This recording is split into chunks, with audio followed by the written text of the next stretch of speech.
Welcome to the Achievable FINRA podcast. I'm Tyler, founder of Achievable, and we have affordable FINRA courses for the FINRA SIE, the Series 6, 7, 63, 65, and 66 exams with industry best pass rates. Each Achievable course includes everything you need to pass the first time, including a full textbook, videos on key topics, thousands of questions backed by our memory-enhancing algorithm, and full-length practice exams.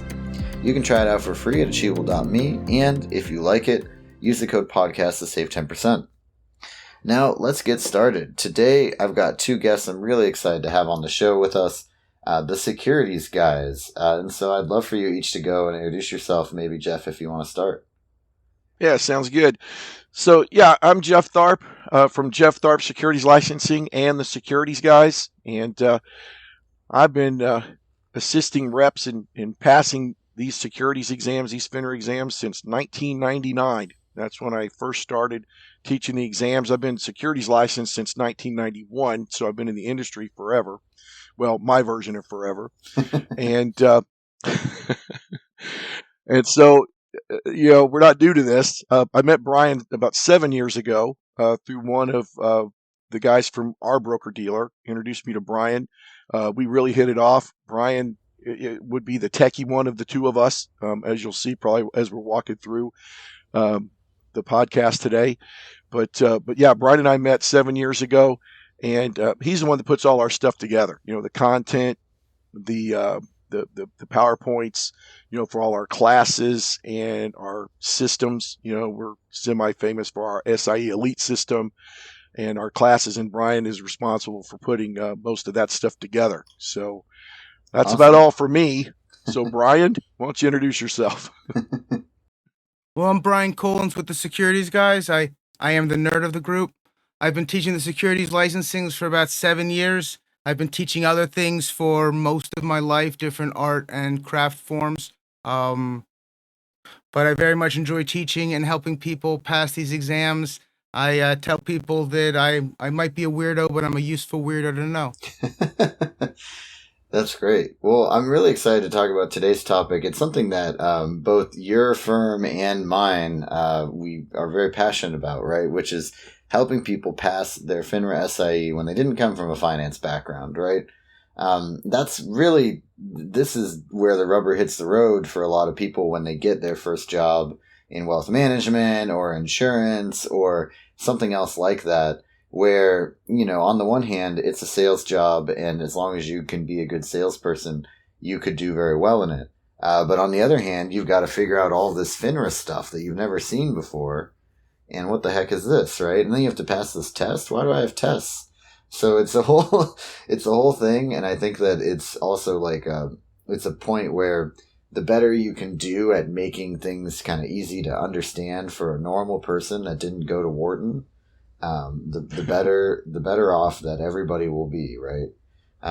Absolutely. So yeah, I don't know if you guys want to kick it off. Just what are sort of your philosophies going in with people who don't have a finance background? Well, Tyler, at our broker dealer, most of the people when they come in were like me, right? When I got started, I was a restaurant manager, right? I had no financial background, right? And all I knew about finance was I had a 401k, and I picked the aggressive option because the dude that came in and was talking about the 401k told me, hey man, if you pick this aggressive option, you can make all the money. And that's was the extent when I got offered an opportunity to get started in the business, right? And so when I got started, it was the life insurance license. Okay, that went pretty smooth, no problem. And then we got into these securities licenses. For me, it was the 6 at the time, the 6 and the 63s where we started, and then the 26. And it was like, oh crap, right? So all they did was hand me a book, right, that had pages ripped out of it because it had been passed around the office. And it's the truth, baby. It was an old BISIS book. The guys that remember those guys. And so we had that, and we had some paper test questions. I didn't even have an exam simulator. That's where we got started. And so as I progressed in the business and grew in the business, we started seeing a lot of our guys that were just quitting because they weren't able to pass the exams, or they didn't know, so we lost a lot of really talented people. Right. They were talented from where they came from and what their expertise was, but they struggled with exams. And so I developed a way because I struggled with exams, right? So Mm-hmm. I developed a way for our guys, and these are like 20-year-old kids that are right out of high school. Some of them have GEDs and all the way up to doctorate and masters and everywhere in between, but people that are not what you would normally think would be getting into the securities business. And so we've specialized on working with those people to help them get through. Right. Yeah, and I think that's, I mean, the story that you told is one that I've heard a lot, right? And it's kind of the key problem, or maybe problem's not the right word, but the key kind of externality or issue with this whole licensing thing is, I actually think that the licenses are very important, right? I mean, you look at kind of like cryptocurrencies and other things, and you're like, I guess this is why the rules exist, right? But then on the other side, you're taking people that are great salespeople, and you're asking them to kind of become like 30% lawyer for a few months, and it's tough, and it's also it's very much like, I'm sure that there are lots of great salespeople who would have been great wealth managers who just couldn't get through these tests that are like related to what you're doing, but they're not really like what the work you're doing on the job, right? The test is not asking you, how do you call a prospect? The test is asking you about kind of ethics and rules and things like that. So it's important to know, but it is a little bit sort of tangential to the job.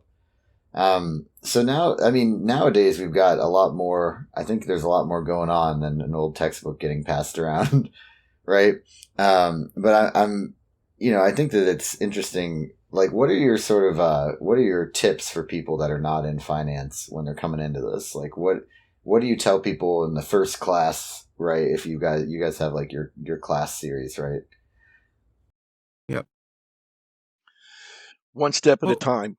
But go ahead, Brian. Yeah. Yeah, I was going to say, definitely one step at a time. We occasionally have people who want to try and take all of the exams at once, get them all out of the way. We definitely advise against that. Mm-hmm. In a lot of cases, the biggest sort of initial hurdle comes down to one of the things that Jeff was really great at teaching and helping with, and is one of the great things that I actually learned from him in our partnership, which is the idea of time management. Mm-hmm. Making sure that people understand this isn't something that you need to spend 8, 10, 12 hours a day for 3 months studying kind of thing. Well, some of them might be at the higher levels, but not really. If you study more efficiently with what you're already doing, Mm-hmm. you'll get it. And trying to rush these generally isn't going to have the best results.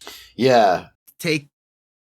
Yeah, the way, like, we talk about, at a minimum, like 20 to 30 hours over a month is kind of like it's a general good balance that we found, at least with our program, between like, you got to be doing preferably kind of 2 hours a day for a few days a week at a minimum.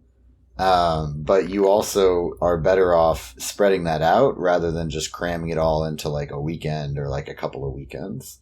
And that's the thing. A lot of these people, they are really busy, right? They've got that, like, some of them might have other jobs that they're trying to do both, or they might be trying to, start in their current job at their new place, but also like they've got to do licensing at night.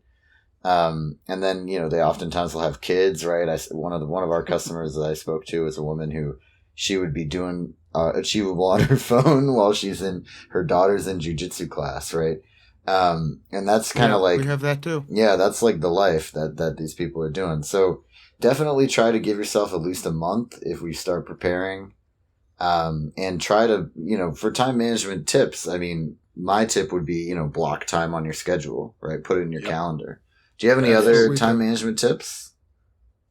Yeah, I mean, what Brian's done for us, because I don't know how to create anything, I can talk a lot. But what we did when we got started is he mentioned this already about time management. I said, look, man, we've got people, the majority of our people that we work with have full-time jobs, usually somewhere else, Mm-hmm. right? Or they're in the full-time job and now their job is requesting that they get that securities licensing, the securities license. Okay, they got full-time families. They don't go away. Yeah. So full-time job, right? Full-time family.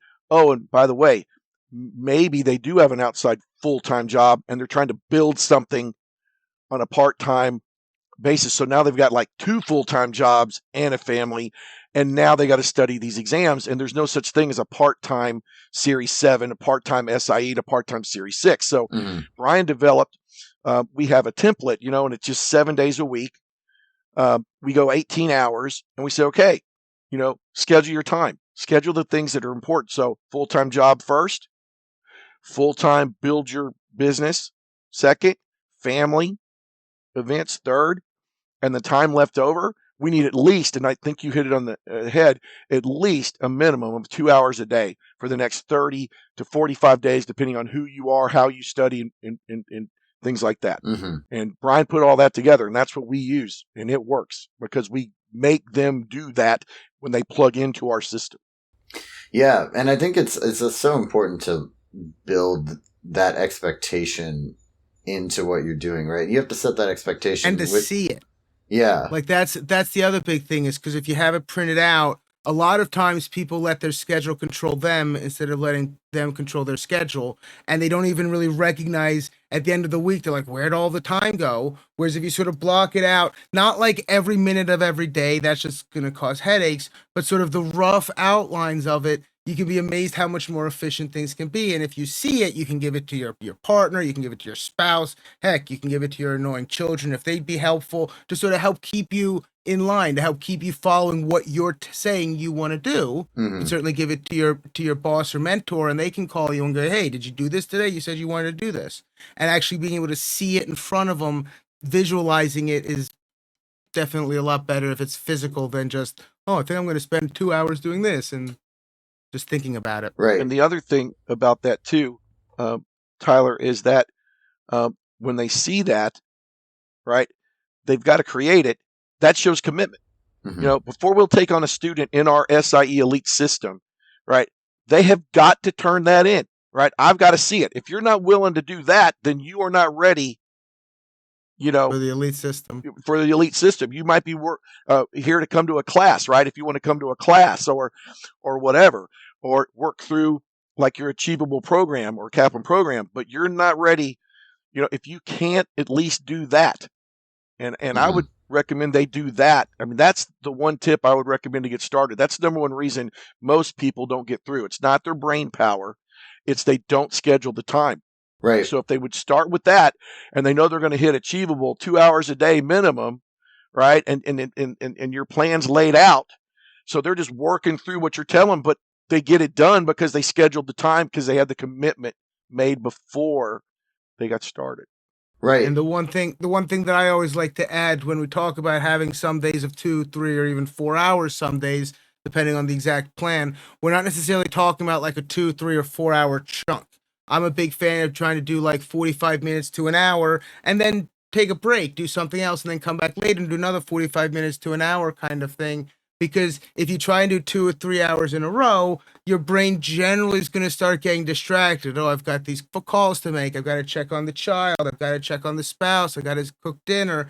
That if you sort of book testing for and practicing for an hour, Mm-hmm. and then go and start cooking dinner, or go and make your phone calls, or go and run your appointments or errands, and come back and do another hour, it's much more efficient, and it's a lot less painful of you trying to push through and have to get this studying done before you've got to finish everything else this evening kind of thing. Right. And it's also, I mean, the way that I kind of describe it to people sometimes is it's kind of like learning a new language.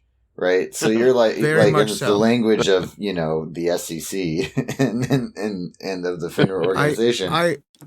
I always like the line of, I didn't make up the laws. I just decipher the hieroglyphics that the SEC wrote and tell you what they say. Right, exactly. And that's such a good way of putting it. And so that's the thing. It's like when you're learning a new language, do you sit down and memorize vocab for 3 hours straight? Like, no. Like, you do it in little pieces because then your brain can kind of like digest it. And it's Make also it fun. Yeah, and it's also like when you're learning a language, it's a lot better to learn it an hour a day for 7 days than to do 7 hours in one day. Right. You get a lot more out of the sort of the repetition and the practice. Right. Or as Babbel does it in 10 or 15 minutes, but we don't recommend that for the SIE. You really want to do, for securities, you really want to be looking at the 45 minutes to an hour kind of thing. Otherwise, you're not really getting into it much. But yeah, though we do have quizzes that people spend 10 or 15 minutes on. That works pretty well too. I tell people, pull out your phone if you need to do a quiz or read notes while you're waiting in line at the grocery store. For a few years recently, that wasn't so much of an issue for some reason, but lately that has become more of a problem with people waiting in line at grocery stores and things. Yeah, pull it out, do 5 questions, and maybe have a little notepad and write down words that you need to look up later. Absolutely. Right, exactly. Yeah, it's just like, and that's sort of like going back to what Jeff said too. It's just about setting expectations with, yourself and with your family members or important people that, this is going to be your hobby for the next month. Right. And then when you're done with it, you are done, and it feels really good to be done. Right. And you get to go you get to go do this business, which is a very fun business. Yes, you guys, when we were getting prepped for this, we were talking about, time management is key. And then I have a note here is how to get through the minefield, right? So what is the minefield and what does that mean to you guys? Okay. So when I talk about the minefield, Brian and I, when we're meeting with our students and when I'm talking to groups outside of a class, just, how can we help, or how can study materials help? What do you have access to? Mm-hmm. Right. Okay. So, you walk up to this very beautiful plowed field, right? But now there's signs all over the place saying, minefield, minefield, minefield. Now you're given some tools. You got a little shovel, right? Which could be your, say, achievable program, a Kaplan program, whatever, right? So you've got your program that you've got. So that's your little shovel. You might have a little pick, right? And on the other side of this minefield is your SIE or 6 or whatever. And so you get started. You got your tools and you start working through, right? But you get sidetracked. Well, I read on the internet, maybe I ought to be doing over here, doing some of this. And so I take 2 steps over and I blow myself up. Now I got to pay more money. I have to sit out 30 days, right? And then you get started again and you're frustrated. So then you start picking the shovel, but you want to move faster. So then you move a little too quick, hit one of the mines a little too hard, and you blow yourself up. What our recommendation is, when you walk up to that minefield, right, whether you're a really great test taker, whether you have a background in this stuff or not, but especially the people that have no background, don't know any of the language, so to speak, and they're learning everything from scratch, it's probably not a bad idea. The best way to get through a minefield is follow somebody that's already done it a few times, because now all you got to do is put your foot where they put their foot, and you can't screw up because we've made it, right? These guys, you guys, right? How many people have y'all literally walked through the minefield, right? So if they stay on track with the materials that they have, take the recommendation of the people that they have, and not get distracted. They've got to put the blinders on. If they committed to this system, they need to work that system the way it's written. And that's what we talk about. If you're going to work with us, work our system. Don't be going over here or going over there. Stay with our system, right? Right. And you'll walk through the minefield and you'll pass your exam, and it'll avoid paying extra money, a lot of frustration. That's what we mean by the minefield. Yeah, I think also, on the one hand, we actually have quite a lot of people that come by us after they've tried something else. But usually it's after they've blown themselves up one time, right? Yes. Yes. And, I think there is. So on the one hand, I do see, particularly with like getting 2 sets of practice questions from different vendors, because they sometimes write them differently, and it just kind of gives you multiple kind of triangulation points. Those are helpful things, but the core of what you're saying, I really agree with, particularly, and kind of like behind what you said, the thought that I had was like, try to get a mentor, right? And that mentor, if you're already in a job that is requiring these licenses, oftentimes that's your branch manager, right? Or that's the person who's in charge of giving you the licensing instruction in the first place. Maybe you actually have a licensing facilitator in your office, but like, work with them, treat them as your TA in school, right? Like treat them as almost like a free tutor even, And then if that's not working, or if they, don't have time for you, either try to find somebody who's already licensed in your firm that's willing to, just field questions from you, kind of take you under the wing a little bit, or go hire somebody that does this for a living, like you guys, right? That will be very prepared to help you with all of your questions, and that's what you're paying them for, right? It's more than just, it's a lot better than just kind of, I'm going to buy a book or buy a program and I'm going to do it 100% on my own. And, I'm never going to try and ask for help. It's better. It's, got to be willing to ask for help. Yeah. The African proverb, right? It's like, if you want to go fast, go alone. But if you want to go far, go together. Yeah, absolutely. Exactly. And the point about the added Q banks, see, a Q bank is not a system, because you're not just going to burn through a Q bank and pass the exams. Yep. We absolutely believe in having access to multiple Q banks, because some Q banks you get, like yours, right? You could be knocking out questions on your phone, like Brian said, right? Mm-hmm. So that's not, that is awesome to have that. What I worry about is where we come from is, well, I'm going to go pay to go to these guys' class, right? And I'm using this material. And then 2 weeks later, well, I heard this lady over here teaches a better class. So then they keep bouncing from system to system, not QBank to QBank, right? I mean, that is always good to have a ton of questions. So I 100% agree. Yeah. Yeah. Sticking to a core system and a study schedule, right? Definitely at least through your first attempt, I think is super important. And then the other thing too is to remember that, it depends on your job, but most of the time you get a few attempts, right? Usually at least kind of a second one. Most companies will give you a second one, I think. So don't. There are a few there from my experience, because Jeff primarily deals with one broker dealer. I've dealt with, I think I'm at 20. I think it's 27 different broker dealers and investment advisories. It's rare that you really only have one shot. Now, I have found in many cases, and hopefully I'm not spoiling anything and going to get anyone in trouble, but there's a lot of ones that say you have one shot, but as long as you're sort of working and you're showing like you get in the 60s kind of thing, they'll give you another shot or two because they've invested a bunch in you already. They're not going to just, but they want that pressure.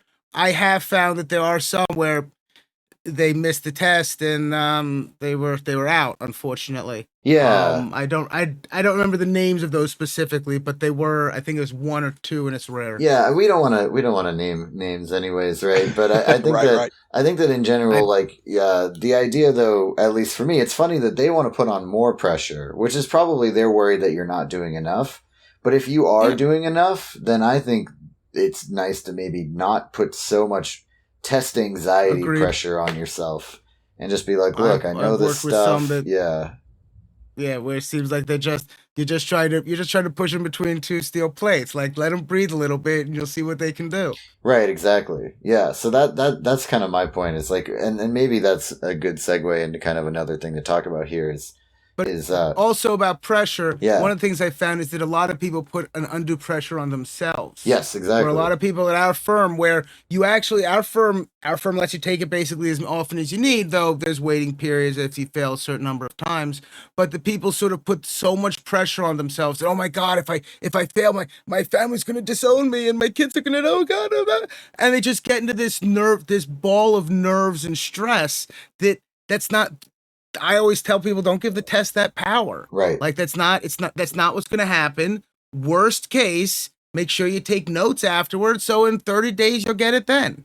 Yeah, exactly. And I think that's just a great, so totally agree with you. Don't give the test that much power.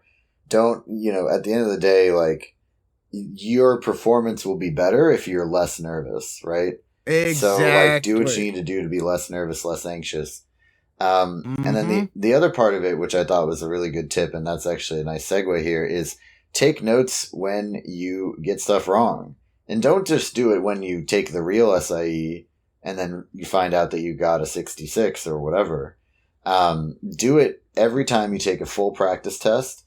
Do it when you're taking chapter quizzes or review quizzes or whatever, your program has. keep what in other worlds, like for other tests, is called an error log, right? So like keep an error log, like write down what you're getting wrong and why, and then now over time you can start to build a list of stuff, not just that you need to study, but then also you can kind of see it over time and say, oh man, I used to get the options spread questions wrong a lot, and now I don't. That's great, right? Or, oh, I'm still getting them wrong. Maybe this is something I should ask someone about. I always say to physically write it down, because the idea is Right. if you're looking at the word and you don't understand it and you were writing it down and then you were looking it up and you were taking the notes and the way you understand what you're reading and you're writing them down with the word, that's really getting stuck in all different parts of the brain, and who knows where stuff might fall out when it comes to test time. Right. Yeah. Writing. And I would add. Oh, go ahead. Go ahead. All right. So yeah, and what I would add to that is, it's not just what you miss. Remember, the questions that you're practicing with are not the questions that you're going to see on the actual exam. So we have to understand that concept. So what if I guess a question right? That doesn't mean I know it. Right. So we always emphasize, always have a blank sheet of paper and a pen out when you're taking quizzes. Well, when you're doing anything, watching a video, sitting in class, whatever you're doing. But specifically with quizzes, and so you have that blank sheet of paper, and if it's not a timed exam, take your time. When you read the question and you read the answer choices, right, write down any individual word that you see that you do not understand, right? If you don't fully understand, if you can't explain it to me, Brian, or Tyler, you write it down, right? And that's how you build that word list. And then you go to the answer choices and you read all the answer choices. Any answer or any word that you don't know, even if it's the wrong answer to that question, if there's a word that you see like preemptive right and you don't know what that means, that absolutely could show up somewhere else. So you're making a word list. You see the word, you don't understand it, you physically write it down. When you're done, then you go look it up. Look it up Right. at the materials, right? And Google it. So Exactly. Yeah, and words and terms, right? Terms and terminology, right? Like it. Absolutely. There's stuff like debentures that I never saw before I started working on this kind of stuff, and that's just subordinated debentures. Right. And it's like, what does that mean if you've never been from finance? So that's just a straight vocab word. But then there's stuff like long and short and bullish and bearish. And like, I think a lot of people know bullish and bearish just because they've heard it. But like long and short is maybe, and what that means in the context of different types of trades, like that's actually all lingo phrases. Too. Yeah. Like letters of intent, because when you're looking at that, everyone goes, oh, I know what letters are. Oh, I know what an intent means. But the phrase letters of intent has a very specific meaning that can get confusing. Rights of accumulation, same kind of thing. And I always describe the test likes to pair things against each other that are similar and try and confuse you between principal?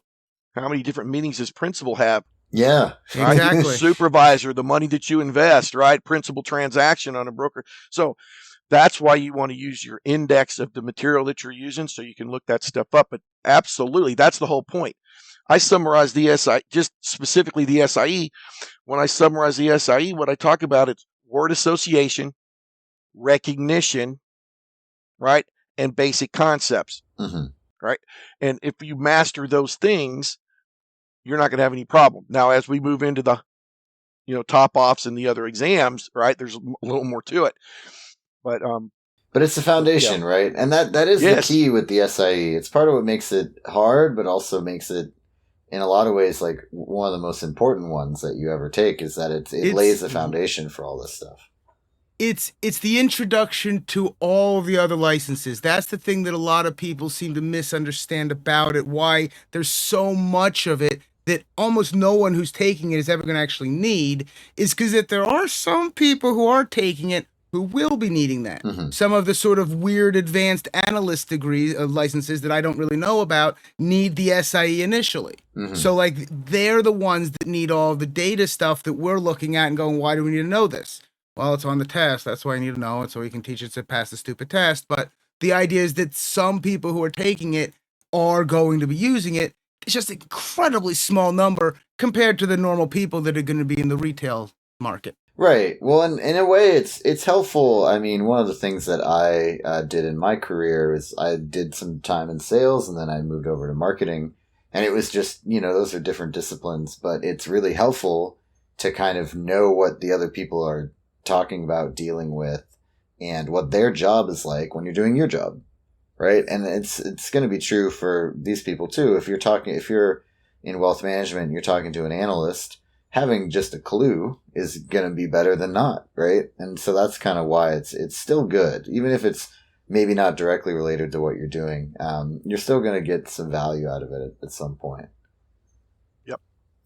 Well, great. Do you guys have any other kind of parting thoughts here as we wrap this up on what are the tips for people without a finance background going into the SIE?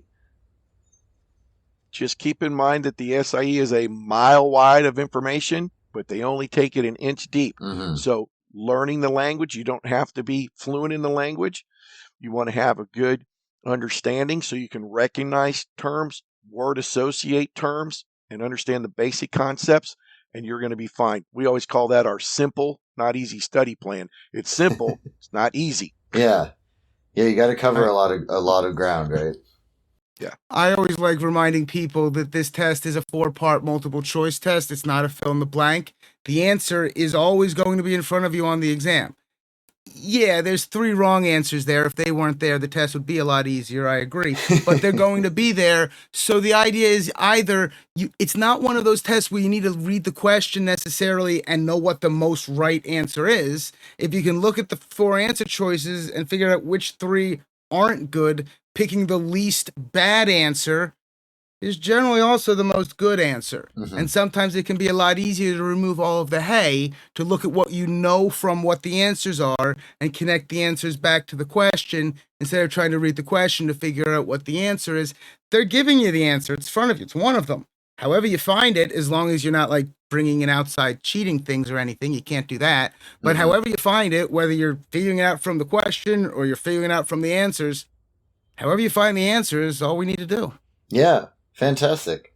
Well, thanks, guys. This has been Achievable's FINRA podcast, hosted by Tyler from Achievable with Brian and Jeff from the Securities Guys. And Achievable has courses for the FINRA SIE, Series 6, 7, 63, 65, and 66, and you can try them for free by visiting achievable.me, and be sure to use the code podcast to save 10%.